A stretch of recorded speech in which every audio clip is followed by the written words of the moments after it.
গল্পকথন কালবৈশাখীর আসরের সকল বন্ধুদের স্বাগত জানিয়ে শুরু করতে চলেছি আজকের আসর। আজকে সাহিত্যিক বিভূতিভূষণ বন্দ্যোপাধ্যায়ের লেখা উপন্যাস আরণ্যকের ৭ম পরিচ্ছেদ শোনাতে চলেছি। দেশের জন্য মন কেমন করা একটি অতি চমৎকার অনুভূতি। যারা চিরকাল এক জায়গায় কাটায়, স্বগ্রাম বা তাহার নিকটবর্তী স্থান ছাড়িয়া নড়ে না, তাহারা জানে না ইহার বৈচিত্র্য। দূর প্রবাসে আত্মীয় স্বজন শূন্য স্থানে দীর্ঘদিন যে বাস করিয়াছে, সে জানে বাংলাদেশের জন্য, বাঙালির জন্য, নিজের গ্রামের জন্য, দেশের প্রিয় আত্মীয় স্বজনের জন্য মন কীরকম হু হু করে। অতি তুচ্ছ পুরাতন ঘটনাও তখন অপূর্ব বলিয়া মনে হয় যাহা হইয়া গিয়াছে জীবনে আর তাহা হইবার নহে। পৃথিবী উদাস হইয়া যায়। বাংলাদেশের প্রত্যেক জিনিসটা অত্যন্ত প্রিয় হইয়া ওঠে। এখানে বছরের পর বছর কাটাইয়াও আমারও ঠিক সেই অবস্থা ঘটিয়াছে। কতবার সদরে ছুটির জন্য চিঠি লিখিব ভাবিয়াছি, কিন্তু কাজ এত বেশি সবসময় হাতে আছে যে ছুটি চাহিতে সংকোচ বোধ হয়। অথচ এই জনশূন্য পাহাড় জঙ্গলে, বাঘ ভালুক নীলগাইয়ের দেশে মাসের পর মাস, বছরের পর বছর একা কাটানো যে কি কষ্ট! প্রাণ হাঁপাইয়া ওঠে এক এক সময়। বাংলাদেশ ভুলিয়া গিয়াছে। কতকাল দুর্গোৎসব দেখি নাই, চড়কের ঢাক শুনি নাই, দেবালয়ের ধুনা গুগগুলের সৌরভ পাই নাই, বৈশাখী প্রভাতে পাখির কলকুজন উপভোগ করি নাই। বাংলাদেশের গৃহস্থালীর সে শান্ত পুত ঘরকন্যা, জলচৌকিতে পিতল কাঁসার তৈজসপত্র, পিঁড়িতে আলপনা, কুলুঙ্গিতে লক্ষ্মীর কুড়ির চুপড়ি, সে সব যেন বিস্মৃত অতীত এক জীবন স্বপ্ন। শীত গিয়া যখন বসন্ত পড়িয়াছে, তখন আমার এই ভাবটা অত্যন্ত বেশি বাড়িল। সেই অবস্থায় ঘোড়ায় চড়িয়া সরস্বতী কুণ্ডীর ওদিকে বেড়াইতে গেলাম। একটা নিচু উপত্যকায় ঘোড়া হইতে নামিয়া চুপ করিয়া দাঁড়াইলাম। আমার চারিদিক ঘিরিয়া উঁচু মাটির পাড়, তাহার উপর দীর্ঘ দীর্ঘ কাশ ও বনঝাউয়ের ঘন জঙ্গল, ঠিক আমার মাথার উপরে খানিকটা নীল আকাশ। একটা কণ্টকময় গাছে বেগুনি রঙের ঝাড় ঝাড় ফুল ফুটিয়াছে, বিলাতি কর্নফ্লাওয়ার ফুলের মতো দেখিতে। একটা ফুলের বিশেষ কোনো শোভা নাই, অজস্র ফুল একত্র দলবদ্ধ হইয়া অনেকখানি জায়গা জুড়িয়া দেখাইতেছে ঠিক বেগুনি রঙের একখানি শাড়ির মতো। বর্ণহীন, বৈচিত্র্যহীন, অর্ধশুষ্ক কাশ জঙ্গলের তলায় ইহারা খানিকটা স্থানে বসন্তোৎসবে মাতিয়াছে। ইহাদের উপরে প্রবীণ বিরাট বনঝাউয়ের স্তব্ধ রুক্ষ অরণ্য এদের ছেলে মানুষকে নিতান্ত অবজ্ঞা ও উপেক্ষার চোখে দেখিয়া অন্যদিকে মুখ ফিরাইয়া প্রবীণতার ধৈর্যে তাহা সহ্য করিতেছে। সেই বেগুনি রঙের জংলি ফুলগুলি আমার কানে শুনাইয়া দিল বসন্তের আগমন বাণী। বাতাবি লেবুর ফুল নয়, ঘেঁটু ফুল নয়, আম্রবকুল নয়, কামিনী ফুল নয়, রক্তপলাশ বা শিমুল নয়, কি একটা নাম গোত্রহীন, রূপহীন, নগণ্য জংলি কাঁটা গাছের ফুল। আমার কাছে কিন্তু তাহাই কানন ভরা, বন ভরা বসন্তের কুসুমরাজির প্রতীক হইয়া দেখা দিল। কতক্ষণ সেখানে এক মনে দাঁড়াইয়া রহিলাম। বাংলাদেশের ছেলে আমি, কতকগুলি জংলি কাঁটার ফুল যে ডালি সাজাইয়া বসন্তের মান রাখিয়াছে, এ দৃশ্য আমার কাছে নূতন। কিন্তু কি গম্ভীর শোভা উঁচু ডাঙার উপরকার অরণ্যের! কি ধ্যান স্তিমিত, উদাসীন, বিলাসীন, সন্ন্যাসীর মতো রুক্ষ বেশ তার, অথচ কি বিরাট! সেই অর্ধশুষ্ক পুষ্পপত্রহীন বনের নিষ্পৃহ আত্মার সহিত ও নিম্নের এই বন্য বর্বর তরুণদের বসন্তোৎসবের সকল নিরাড়ম্বর প্রচেষ্টার উচ্ছ্বসিত আনন্দের সহিত আমার মন এক হইয়া গেল। সে আমার জীবনের এক পরম বিচিত্র মুহূর্ত। কতক্ষণ দাঁড়াইয়া আছি, দু একটা নক্ষত্র উঠিল মাথার উপরকার সেই নীল আকাশের ফালিটুকুতে। এমন সময় ঘোড়ার পায়ের শব্দে চমকাইয়া উঠিয়া দেখি আমিন পুরনচাঁদ নাড়া বৈহারের পশ্চিম সীমানার জরিপের কাজ শেষ করিয়া কাছারি ফিরিতেছে। আমায় দেখিয়া ঘোড়া হইতে নামিয়া বলিল, হুজুর এখানে? তাহাকে বলিলাম, বেড়াইতে আসিয়াছি। সে বলিল, একা এখানে থাকবেন না সন্ধেবেলা, চলুন কাছারিতে, জায়গাটা ভালো নয়। আমার টিন্ডেল সচক্ষে দেখেছে হুজুর, খুব বড় বাঘ আছে ওধারের ওই কাশের জঙ্গলে, আসুন হুজুর। পিছনে অনেক দূরে পুরনচাঁদের টিন্ডেল গান ধরিয়াছে, দয়া হইজি। সেই দিন হইতে ওই কাঁটার ফুল দেখিলেই আমার মন হু হু করিয়া উঠিত বাংলাদেশের জন্য। আরে ঠিক কি পুরনচাঁদের টিন্ডেল ছোট্টুলাল প্রতি সন্ধ্যায় নিজের ঘরে রুটি সেকিতে সেকিতে ওই গানই গাহিবে, দয়া হইজি। ভাবিতাম আসন্ন ফাল্গুন বেলায় আম্রবৌলের গন্ধ ভরা ছায়ায় শিমুল ফুল ফোটা নদীচরের এপারে দাঁড়াইয়া কোকিলের কুজন শুনিবার সুযোগ এ জীবনে বুঝি আর মিলিবে না। এই বনেই বেঘরে বাঘ বা বন্য মহিষের হাতে কোন দিন প্রাণ হারাইতে হইবে। বন ঝাও বন তেমনই স্থির হইয়া দাঁড়াইয়া থাকিত, দূর বনলীন দিগ্বলয় তেমনই ধূসর উদাসীন দেখাইত। এমনি এক দেশের জন্য মন কেমন করা দিনে রাসবিহারী সিংয়ের বাড়ি হইতে হোলির নিমন্ত্রণ পাইলাম। রাসবিহারী সিং এ অঞ্চলের দুর্দান্ত মহাজন, জাতিতে রাজপুত, কারো নদীর তীরবর্তী গভর্নমেন্ট খাসমহলের প্রজা। তাহার গ্রাম কাছারি হইতে 12-14 মাইল উত্তর পূর্ব কোণে মোহনপুরার রিজার্ভ ফরেস্টের গায়ে। নিমন্ত্রণ না রাখিলেও ভালো দেখায় না, কিন্তু রাসবিহারী সিংয়ের বাড়িতে যাইতে আমার নিতান্ত অনিচ্ছা। এই অঞ্চলের যত গরিব গঙ্গতা জাতীয় প্রজার মহাজন হইল সে। গরিবকে মারিয়া তাহাদের রক্ত চুষিয়া নিজে বড়লোক হইয়াছে। তাহার কড়া শাসন ও অত্যাচারে কাহারও টু শব্দটি করিবার জো নাই। বেতন বা জমিভোগী লাঠিয়াল পাইকের দল লাঠি হাতে সর্বদা ঘুরিতেছে, ধরিয়া আনিতে বলিলে বাঁধিয়া আনিয়া হাজির করিবে। যদি কোনো রকমে রাসবিহারীর মনে হইল অমুক বিষয়ে অমুক তাহাকে যথেষ্ট মর্যাদা দেয় নাই বা তাহার প্রাপ্য সম্মান ক্ষুণ্ণ করিয়াছে, তাহা হইলে সে হতভাগ্যের আর রক্ষা নাই।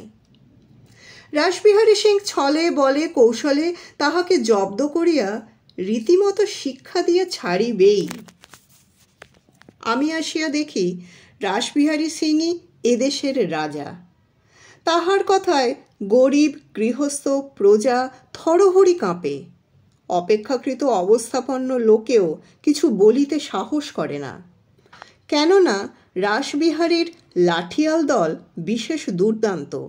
মারধর দাঙ্গা হাঙ্গামায় তারা বিশেষ পটু। পুলিশও নাকি রাসবিহারীর হাতে আছে। খাসমহলের সার্কেল অফিসার বা ম্যানেজার আসিয়া রাসবিহারী সিংয়ের বাড়িতে আতিথ্য গ্রহণ করে। এ অবস্থায় সে কাহাকে গ্রাহ্য করিবে জঙ্গলের মধ্যে? আমার প্রজার উপর রাসবিহারী সিং প্রভুত্ব জাহির করিবার চেষ্টা করে, তাহাতে আমি বাধা দিই। আমি স্পষ্ট জানাইয়া দিই, তোমাদের নিজেদের এলাকার মধ্যে যা হয় করিও, কিন্তু আমার মহালের কোনো প্রজার কেশার্গ স্পর্শ করিলে আমি তাহা সহ্য করিব না। গত বৎসর এই ব্যাপার লইয়া রাসবিহারী সিংয়ের লাঠিয়াল দলের সঙ্গে আমার কাছারির মুকুন্দি চাকলাদার ও গণপত তহসিলদারের সিপাহীদের একটা ক্ষুদ্র রকমের মারামারি হইয়া যায়। গত শ্রাবণ মাসেও আবার একটা গোলমাল বাঁধিয়াছিল। তাহাতে ব্যাপার পুলিশ পর্যন্ত গড়ায়। পুলিশের দারোগা আসিয়া সেটা মিটাইয়া দেয়। তাহার পর কয়েক মাস যাবৎ রাসবিহারী সিং আমার মহলের প্রজাদের কিছু বলে না। সেই রাসবিহারী সিংয়ের নিকট হইতে হোলির নিমন্ত্রণ পাইয়া বিস্মিত হইলাম। গণপত তহসিলদারকে ডাকিয়া পরামর্শ করিতে বসি। গণপত বলিল, কি জানি হুজুর, ও লোকটাকে বিশ্বাস নেই, ও সব পারে। কি মতলবে আপনাকে নিয়ে যেতে চায় কে জানে। আমার মতে না যাওয়াই ভালো। আমার কিন্তু এই মত মনঃপূত হইল না। হোলির নিমন্ত্রণে না গেলে রাসবিহারী অত্যন্ত অপমান বোধ করিবে, কারণ হোলির উৎসব রাজপুতদের একটি প্রধান উৎসব। হয়তো ভাবিতে পারে যে ভয় আমি গেলাম না। তা যদি ভাবে, সে আমার পক্ষে ঘোর অপমানের বিষয়। না, যাইতেই হইবে, যা থাকে অদৃষ্টে। কাছারির প্রায় সকলেই আমায় নানা মতে বুঝাইল। বৃদ্ধ মুনেশ্বর সিং বলিল, হুজুর যাচ্ছেন বটে, কিন্তু আপনি এসব দেশের গতিক জানেন না। এখানে হট বলতে খুন করে বসে। জাহিল আদমির দেশ, লেখাপড়া জানা লোক তো নেই। তাছাড়া রাসবিহারী অতি ভয়ানক মানুষ। কত খুন করেছে জীবনে তার লেখাজোখা আছে হুজুর। ওর অসাধ্য কাজ নেই। খুন, ঘর জ্বালানি, মিথ্যা মোকদ্দমা খাড়া করা, ও সবটাতেই মজবুত। ওসব কথা কানে না তুলিয়াই খাসমহলে রাসবিহারীর বাড়ি গিয়া পৌঁছিলাম। খোলায় ছাওয়ায় ইটের দেওয়ালওয়ালা ঘর, যেমন এদেশে অবস্থাপন্ন লোকের বাড়ি হইয়া থাকে। বাড়ির সামনে বারান্দা, তাতে কাঠের খুঁটি আলকাতরা মাখানো। দুখানি দড়ির চারপাই, তাতে দুই লোক বসিয়া ফর্সিতে তামাক খাইতেছে। আমার ঘোড়া উঠানের মাঝখানে গিয়া দাঁড়াইতেই কোথা হইতে গুড়ুম গুড়ুম করিয়া দুটি বন্দুকের আওয়াজ হইল। রাসবিহারী সিংয়ের লোক আমায় চেনে। তাহারা স্থানীয় রীতি অনুসারে বন্দুকের আওয়াজ দ্বারা আমাকে অভ্যর্থনা করিল, ইহা বুঝিলাম। কিন্তু গৃহস্বামী কোথায়? গৃহস্বামী না আসিয়া দাঁড়াইলে ঘোড়া হইতে নামিবার প্রথা নাই। একটু পরে রাসবিহারী সিংয়ের বড় ভাই রাস উল্লাস সিং আসিয়া বিনীত সুরে দুই হাত সামনে তুলিয়া বলিল, আইয়ে জানাব, গরিব খানা মে তশরিফ লেতে আইয়ে। আমার মনের অস্বস্তি ঘুচিয়া গেল। রাজপুত জাতি অতিথি বলিয়া স্বীকার করিয়া তাহার অনিষ্ট করে না। কেহ আসিয়া অভ্যর্থনা না করিলে ঘোড়া হইতে না নামিয়া ঘোড়ার মুখ ফিরাইয়া দিতাম কাছারির দিকে। উঠানে বহু লোক, ইহারা অধিকাংশই গাঙ্গতা প্রজা। পরনের মলিন ছেঁড়া কাপড় আবির ও রঙে ছোপানো। নিমন্ত্রণে বা বিনা নিমন্ত্রণে মহাজনের বাড়ি হোলি খেলিতে আসিয়াছে। আধ ঘণ্টা পরে রাসবিহারী সিং আসিল এবং আমায় দেখিয়া যেন অবাক হইয়া গেল। অর্থাৎ আমি যে তাহার বাড়ি নিমন্ত্রণ রক্ষা করিতে যাইব, ইহা যেন সে স্বপ্নেও ভাবে নাই। যাহা হোক, রাসবিহারী আমায় যথেষ্ট খাতির যত্ন করিল। পাশের যে ঘরে সে আমায় লইয়া গেল, সেটায় থাকিবার মধ্যে আছে খান 2-3 শিশম কাঠের দেশি ছুতারের হাতে তৈরি খুব মোটা মোটা পায়া ও হাতলওয়ালা চেয়ার এবং একখানা কাঠের বেঞ্চি। দেওয়ালে সিঁদুর চন্দন লিপ্ত একটি গণেশ মূর্তি। একটু পরে একটি বালক একখানা বড় থালা লইয়া আমার সামনে ধরিল। তাহাতে কিছু আবির, কিছু ফুল, কয়েকটি টাকা, গোটা কতক চিনির এলাচ দানা ও মিছরি খণ্ড, এছাড়া ফুলের মালা। রাসবিহারী সিং আমার কপালে কিছু আবির মাখাইয়া দিল। আমিও তাহার কপালে আবির দিলাম। ফুলের মালাগাছি তুলিয়া লইলাম। আর কি করিতে হইবে না বুঝিতে পারিয়া আনাড়িভাবে থালার দিকে চাহিয়া আছি দেখিয়া রাসবিহারী সিং বলিল, আপনার নজর হুজুর, ও আপনাকে নিতে হবে। আমি পকেট হইতে আর কিছু টাকা বাহির করিয়া থালার টাকার সঙ্গে মিশাইয়া বলিলাম, সকলকে মিষ্টমুখ করাও এই দিয়ে। রাসবিহারী সিং তারপর আমাকে তাহার ঐশ্বর্য দেখাইয়া লইয়া বেড়াইল। গোয়ালে প্রায় 60-65টি গরু, 7-8টি ঘোড়া আস্তাবলে। 2টি ঘোড়া নাকি অতি সুন্দর নাচিতে পারে। একদিন নাচ আমায় সে দেখাইবে। হাতি নাই, কিন্তু শীঘ্র কিনিবার ইচ্ছা আছে। এদেশে হাতি না থাকিলে সে সম্ভ্রান্ত লোক হয় না। 800 মন গম চাষে উৎপন্ন হয়, দুবেলায় 80-85 জন লোক খায়। সে নিজে সকালে নাকি 1.5 সের দুধ ও 1 সের বিকানির মিছরি স্নানান্তে জলযোগ করে। বাজারের সাধারণ মিছরি সে কখনো খায় না, বিকানির মিছরি ছাড়া। মিছরি খাইয়া জলযোগ যে করে, সে এদেশে বড়লোক বলিয়া গণ্য হয়। বড়লোকের উহা আরেকটি লক্ষণ। তারপর রাসবিহারী একটা ঘরে আমায় লইয়া গেল। সে ঘরের আড়া হইতে 2000-2500 ছড়া ভুট্টা ঝুলিতেছে। এগুলি ভুট্টার বীজ আগামী বৎসরের চাষের জন্য রাখিয়া দেওয়া হইয়াছে। একখানা লোহার কড়া আমায় দেখাইল। লোহার চাদর গুল বসানো পেরেক দিয়া জুড়িয়া কড়াখানা তৈরি।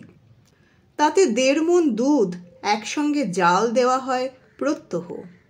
তাহার সংসারে প্রত্যহই ওই পরিমাণ দুধ খরচ হয়। একটা ছোট ঘরে লাঠি, ঢাল, সরকি, বর্ষা, টাঙি, তলোয়ার এত অগুন্তি যে সেটাকে রীতিমতো অস্ত্রাগার বলিলেও চলে। রাসবিহারী সিংয়ের 6 জন ছেলে। জ্যেষ্ঠ পুত্রটির বয়স 30-এর কম নয়। প্রথম 4টি ছেলে বাপের মতোই দীর্ঘকায়, জোয়ান, গোঁফ ও গালপাট্টার বহর এরই মধ্যে বেশ। তাহার ছেলেদের ও তাহার অস্ত্রাগার দেখিয়া মনে হইল, দরিদ্র অনাহার জীর্ণ গাঙ্গতা প্রজাগণ যে ইহাদের ভয় সংকুচিত হইয়া থাকিবে, ইহার বেশি কথা কি? রাসবিহারী অত্যন্ত দাম্ভিক ও রাশভারী লোক। তাহার মানের জ্ঞানও বিলক্ষণ সজাগ। পান হইতে চুন খসিলেই রাসবিহারী সিংয়ের মান যায়। সুতরাং তাহার সহিত ব্যবহার করিতে গেলে সর্বদা সতর্ক ও সন্ত্রস্ত থাকিতে হয়। গাঙ্গতা প্রজাগণ তো সর্বদা তটস্থ অবস্থায় আছে। কি জানি কখন মনিবের মানের ত্রুটি ঘটে। বর্বর প্রাচুর্য বলিতে যাহা বুঝায়, তাহার জাজ্জল্যমান চিত্র দেখিলাম রাসবিহারীর সংসারে। যথেষ্ট দুধ, যথেষ্ট গম, যথেষ্ট ভুট্টা, যথেষ্ট বিকানির মিছরি, যথেষ্ট মান, যথেষ্ট লাঠি সোটা। কিন্তু কি উদ্দেশ্যে? ঘরে একখানা ভালো ছবি নাই, ভালো বই নাই, ভালো কৌচ কেদারা দূরের কথা, ভালো তাকিয়া বালিশ সাজানো বিছানাও নাই। দেওয়ালে চুনের দাগ, পানের দাগ, বাড়ির পিছনের নর্দমা অতি কদর্য নোংরা জল ও আবর্জনায় বোজানো, গৃহস্থাপত্য অতি কুশ্রী। ছেলেমেয়েরা লেখাপড়া করে না। নিজেদের পরিচ্ছদ ও জুতা অত্যন্ত মোটা ও আধ ময়লা। গত বৎসর বসন্ত রোগে বাড়ির 3-4টি ছেলে মেয়ে 1 মাসের মধ্যে মারা গিয়াছে। এ বর্বর প্রাচুর্য তবে কোন কাজে লাগে? নিরীহ গাঙ্গতা প্রজা ঠ্যাঙাইয়া এই প্রাচুর্য অর্জন করার ফলে কাহার কি সুবিধা হইতেছে? অবশ্য রাসবিহারী সিংয়ের মান বাড়িতেছে। ভোজ্যদ্রব্যের প্রাচুর্য দেখিয়া কিন্তু তাক লাগিল। এত কি একজনে খাইতে পারে? হাতির কানের মতো বৃহদাকার পুরি খান 15, খুঁড়িতে নানা রকম তরকারি, দই, লাড্ডু, মালপোয়া, চাটনি, পাঁপড়। আমার তো এই 4 বেলার খোরাক। রাসবিহারী সিং নাকি একা এর দ্বিগুণ আহার্য উদরস্থ করিয়া থাকে একবারে। আহার শেষ করিয়া যখন বাহিরে আসিলাম, তখন বেলা আর নাই। গাঙ্গতা প্রজার দল উঠানে পাতা পাতিয়া দই ও চীনা ঘাসের ভাজা দানা মহা আনন্দে খাইতে বসিয়াছে। সকলের কাপড় লাল রঙে রঞ্জিত, সকলের মুখে হাসি।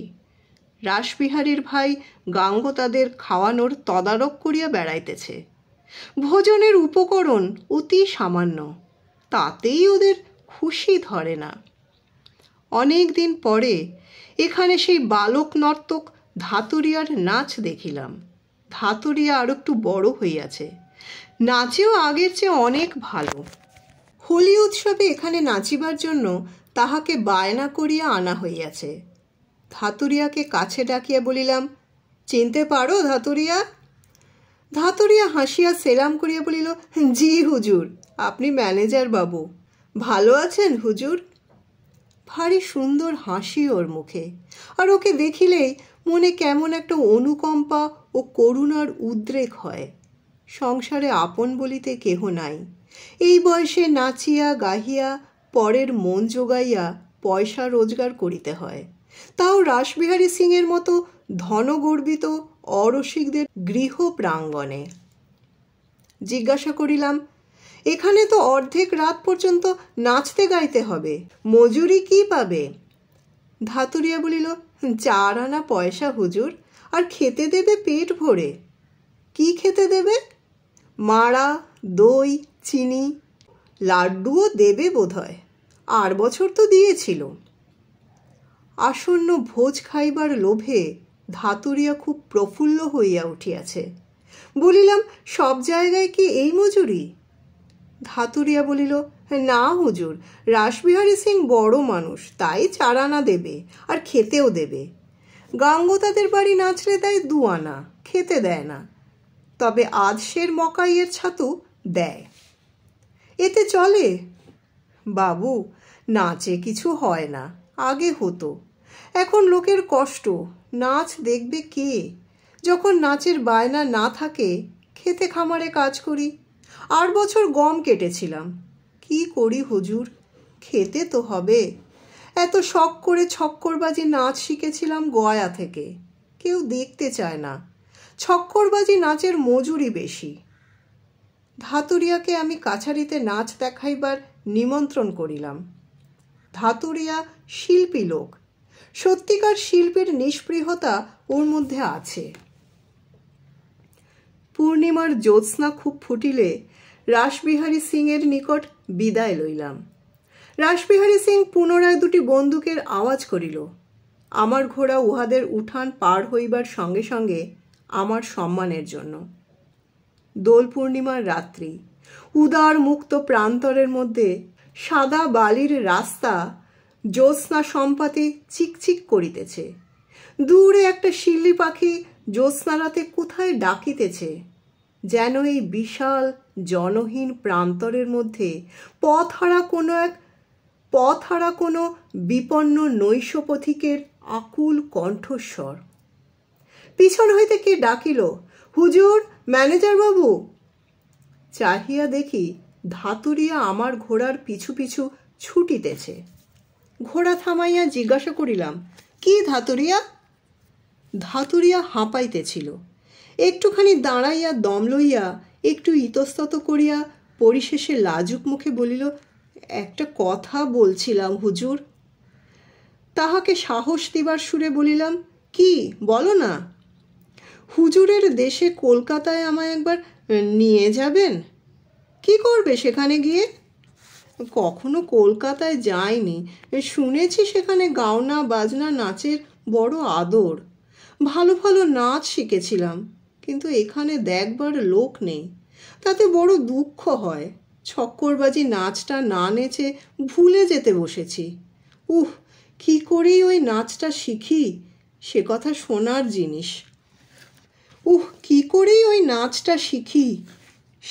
শোনার জিনিস। গ্রামটা ছাড়াইয়াছিলাম। ধুধু জ্যোৎস্নালোকিত মাঠ। ভাবে বোধ হইল ধাতুরিয়া লুকাইয়া আমার সহিত দেখা করিতে চায়। রাসবিহারী সিং টের পাইলে শাসন করিবে এই ভয়। নিকটেই মাঠের মধ্যে একটা ফুলে ভর্তি শিমুল চারা। ধাতুরিয়ার কথা শুনিয়া শিমুল গাছটার তলায় ঘোড়া হইতে নামিয়া একখণ্ড পাথরের উপর বসিলাম। বলিলাম, বলো তোমার গল্প। সবাই বলতো গয়া জেলায় এক গ্রামে ভিটল দাস বলে একজন গুণী লোক আছে। সে ছক্করবাজি নাচের মস্ত ওস্তাদ। আমার ঝোঁক ছিল ছক্করবাজি যে করে হোক শিখবই। গয়া জেলাতে চলে গেলাম। গায়ে গায়ে ঘুরি আর ভিটল দাসের খোঁজ করি, কেউ বলতে পারে না। শেষকালে একদিন সন্ধ্যার সময় একটা আহিরদের মহিষের বাথানে আশ্রয় নিয়েছি। সেখানে শুনলাম ছক্করবাজি নাচ নিয়ে তাদের মধ্যে কথাবার্তা হচ্ছে। অনেক রাত তখন, শীতও খুব। আমি বিচালি পেতে বাথানের এক কোণে শুয়েছিলাম। যেমন ছক্করবাজির কথা কানে যাওয়া অমনি লাফিয়ে উঠেছি। ওদের কাছে এসে বসি। কি খুশি যে হলাম বাবুজি, সে আর কি বলবো। যেন একটা কি তালুক পেয়ে গেছি। ওদের কাছে ভিটল দাসের সন্ধান পেলাম। ওখান থেকে 17 ক্রোশ রাস্তা তিনটাঙা বলে গ্রামে তার বাড়ি। ওখান থেকে 17 ক্রোশ রাস্তা তিনটাঙা বলে গ্রামে তার বাড়ি। বেশ লাগিতেছিল একজন তরুণ শিল্পীর শিল্পশিক্ষার আকুল আগ্রহের গল্প। বলিলাম, তারপর? হেঁটে সেখানে গেলাম। ভিটল দাস দেখি বুড়ো মানুষ, এক মুখ সাদা দাড়ি। আমায় দেখে বললেন, কি চাই? আমি বললাম, আমি ছক্করবাজি নাচ শিখতে এসেছি। তিনি যেন অবাক হয়ে গেলেন। বললেন, আজকালকার ছেলেরাই পছন্দ করে, এ তো লোকে ভুলেই গিয়েছে। আমি তাঁর পায়ে হাত দিয়ে বললাম, আমায় শেখাতে হবে, বহুদূর থেকে আসছে আপনার নাম শুনে। তাঁর চোখ দিয়ে জল এলো। বললেন, আমার বংশে 7 পুরুষ ধরে এই নাচের চর্চা, কিন্তু আমার ছেলে নেই, বাইরের কেউ এসে শিখতেও চায়নি। আমার এত বয়স হয়েছে এর মধ্যে, আজ তুমি প্রথম এলে, আচ্ছা তোমায় শেখাবো। তা বুঝলেন হুজুর, এত কষ্ট করে শেখা জিনিস এখানে গাঙ্গ তাদের দেখিয়ে কি করব? কলকাতায় গুণের আদর আছে, সেখানে নিয়ে যাবেন হুজুর? বলিলাম, আমার কাছারিতে একদিন এসো ধাতুরিয়া, এ সম্বন্ধে কথা বলবো। ধাতুরিয়া আশ্বস্ত হইয়া চলিয়া গেল। আমার মনে হইল, উহার এত কষ্ট করিয়া শেখা গ্রাম্য নাচ কলিকাতায় কেই বা দেখিবে, আর ও বেচারি একা সেখানে কী বা করিবে। ধাতুরিয়া আশ্বস্ত হইয়া চলিয়া গেল। গল্পকথন কালবৈশাখীর আসরের আজকের পর্বটি কেমন লাগলো তা জানাতে ভুলবেন না। ভালো লাগলে লাইক ও শেয়ার করে নেবেন, সাথে সাথে আমাদের চ্যানেলটি সাবস্ক্রাইব করে নেবেন। আবার আসবো অন্য একদিন অন্য আরেকটি পর্ব নিয়ে। ধন্যবাদ।